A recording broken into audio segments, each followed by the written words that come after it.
Magandang araw, bagong Pilipinas. Narito ang Police News Express sa oras na ito.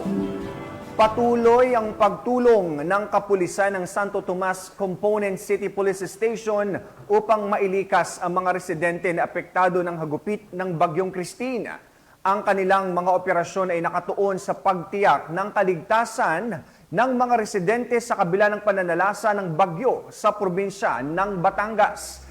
Sa pakikipagtulungan sa lokal na pamahalaan at mga volunteer, aktibong isinasagawa ng kapulisan ang mga evacuation efforts at pagbibigay ng tulong sa mga nangangailangan na nagpapakita ng kanilang dedikasyon sa serbisyo at malasakit sa komunidad. Samantala, hindi naman titigil ang kapulisan sa pagsasagawa ng search and rescue operations maging ng clearing operations upang iligtas ang ating mga kababayan na nangangailangan ng agarang tulong dahil sa patuloy na pagtaas ng tubig na dulot ng walang tigil na buhos ng ulan dala ng Bagyong Christine.